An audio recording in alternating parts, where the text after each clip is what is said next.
In the video the other day, when I was experimenting with herringbone wrapping different sizes of shapes and beads, I really liked the way the square bead came out. So I decided to see how that would translate into a ring. So that's what we'll do today. I hope you love this as much as I do. So the tools and supplies I used were rose gold coated copper wire, both in 20 gauge and 24 gauge, a ring mandrel, a mallet with a rubber and plastic end, flush cutters, needle nose or chain nose pliers, nylon jaw pliers, and a ruler.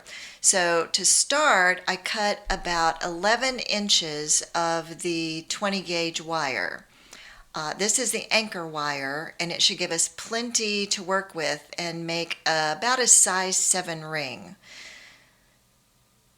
So try to keep it as straight as you can using your nylon jaw pliers.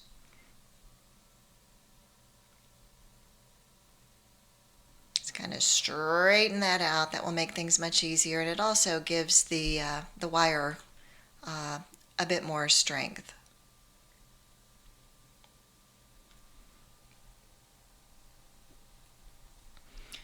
Then I cut about 20 inches of the 24 gauge wire. This is going to be our weaving wire.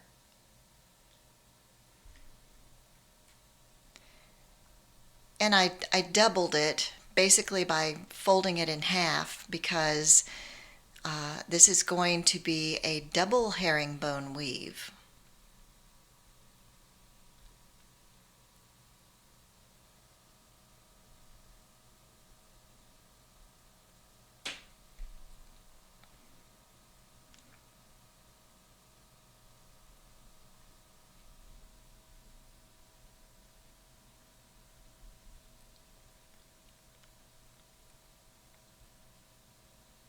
Now wrap one end of the doubled weaving wire around the anchor wire a couple of times, and it doesn't matter which end of the double strand you use to wrap the anchor wire.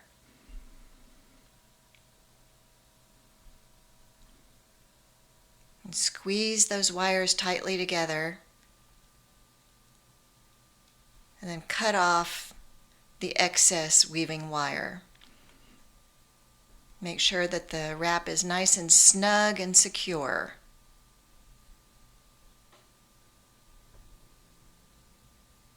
And try to keep those weaving wires as close to the center of the anchor wire as you can. But don't worry if it moves off center, because we'll be able to slide the whole assembly into place later.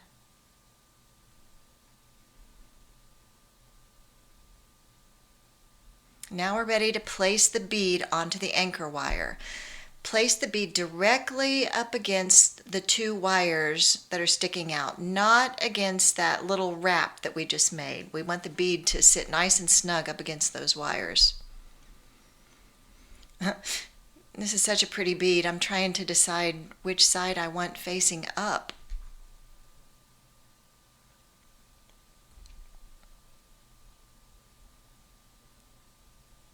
And while you're weaving the double strand of wire around the bead, keep the two weaving wires parallel to one another the whole time. Don't let them get crossed over, or it will make your wrap look kind of weird and not right. Just take your time, especially with the first wrap around the bead. Really hold those weaving wires snugly against the bead. And go up and over the bead and wrap those wires one full wrap around the anchor wire. Like that.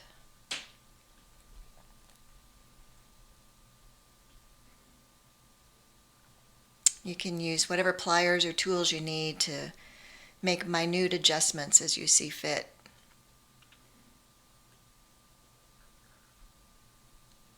Now rotate the bead and repeat that wrapping process around the opposite side of the bead, finishing with one full wrap around that anchor wire.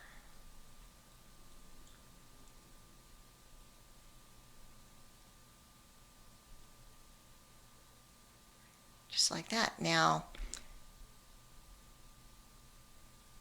rotate the bead again, and just keep repeating that wrapping process. And with each successive wrap around the bead, keep the weaving wires parallel and go just underneath the previous wrap.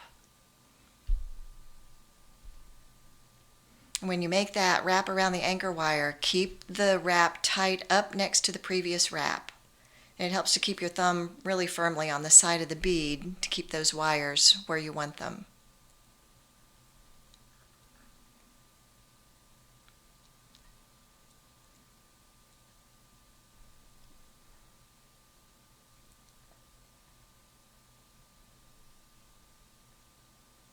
Just kind of take your time, make sure everything is symmetrical and centered as best you can.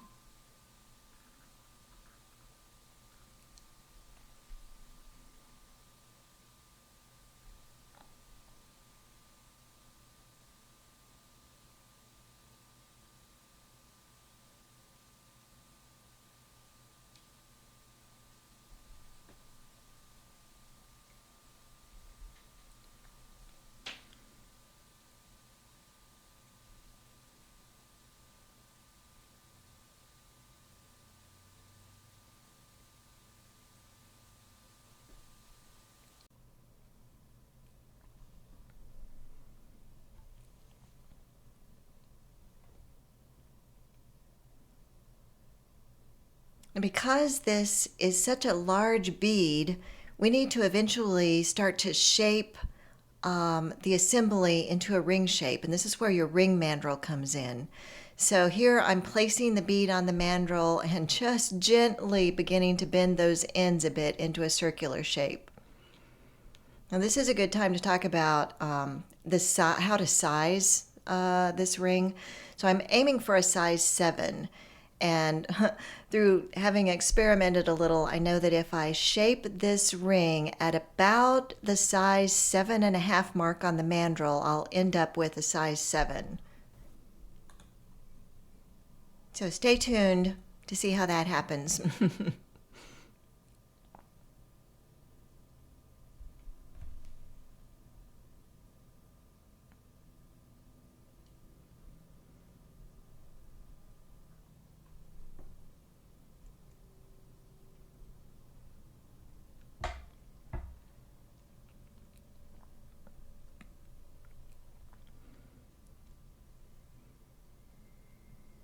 Now, placing the assembly on the ring mandrel again, you can see how it's taking shape. I want that bead or stone to sit pretty much flush with the bottom of the wraps so that it will sit like it's supposed to on your finger. It'll sit nice and flat and flush on your finger.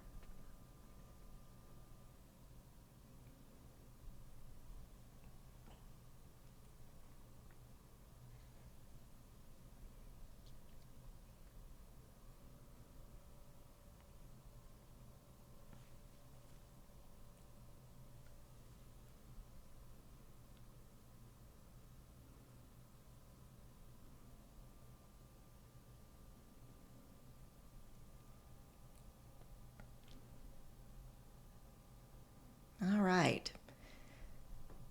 To finish off the weaving wire wrap, end the wrap underneath the anchor wire and trim off the excess.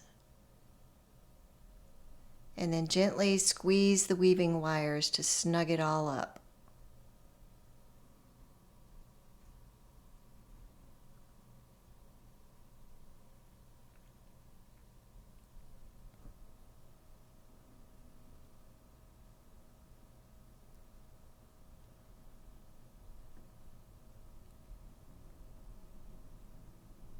Now this is a good time to straighten out your anchor wire and slide that whole wrapped bead assembly into the center if it has shifted.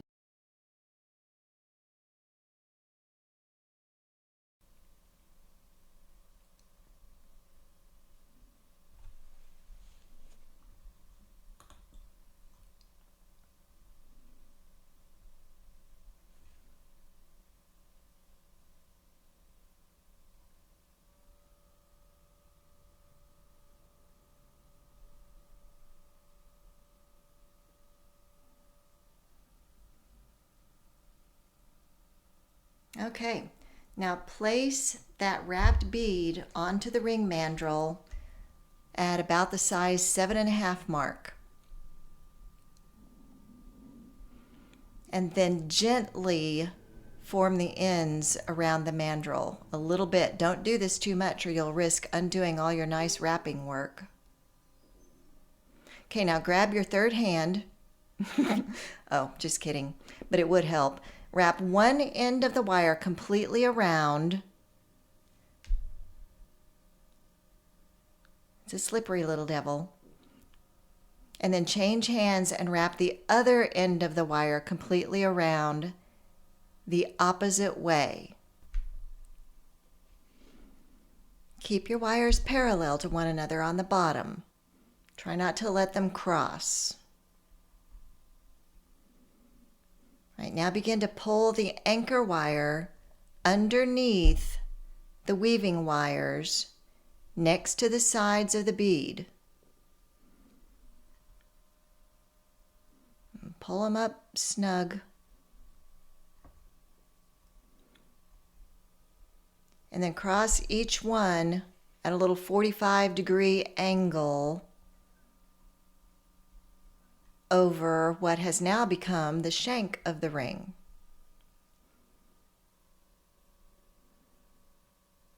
Just like that. And you can remove the ring from the mandrel and it will look a little loosey-goosey, but don't worry about that, we'll fix it.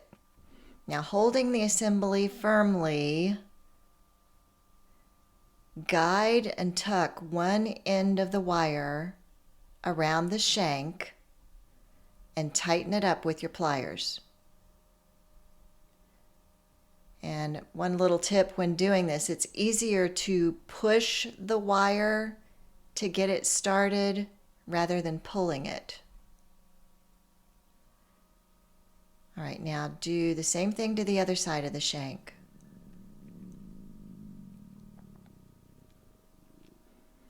We just want to get that secured so that we can start to tighten it up. So at this point, it may look a little chaotic. So you can place it back on the ring mandrel and gently reshape it. And this time you can use your plastic or rubber mallet or hammer to hammer that shank into shape a little bit, but don't hammer your herringbone wrap.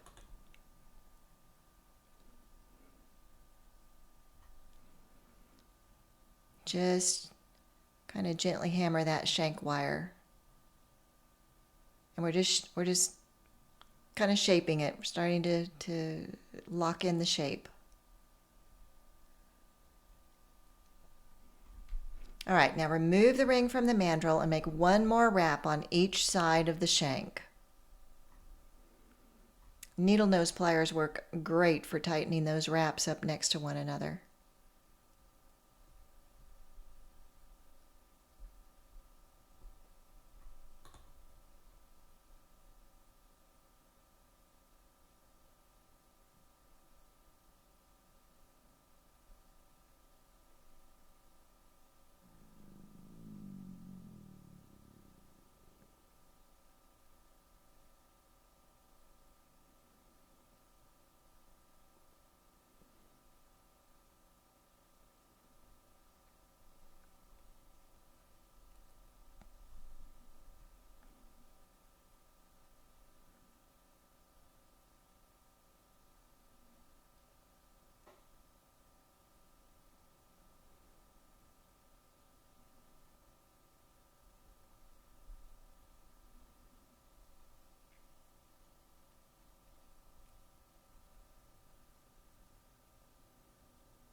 Now, snip off the excess wire on the underneath side.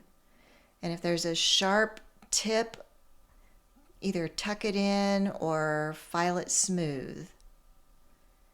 We don't want any pokey bits poking our finger.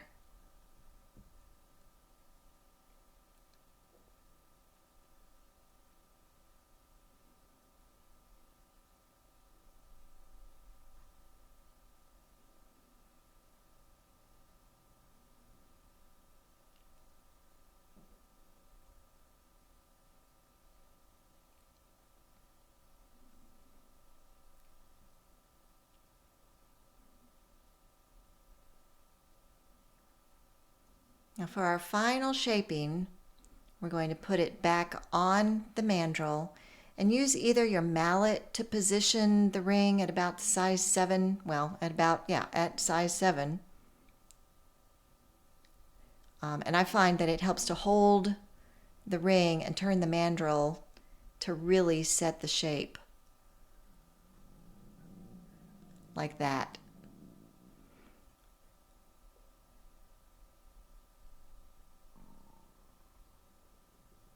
There we go. There's our gorgeous herringbone wrapped square bead ring. What do you think about herringbone weaves on non-traditional bead shapes? Is this something that you would wear as an everyday statement ring or a special occasion piece? If the answer is yes, then this ring is available right now on my website, and the link is in the description. I think we'll make another ring in the next video, so stay tuned. Thank you so much for being here. I really appreciate your nice comments and your suggestions. Let's keep learning from one another, and I'll see you soon.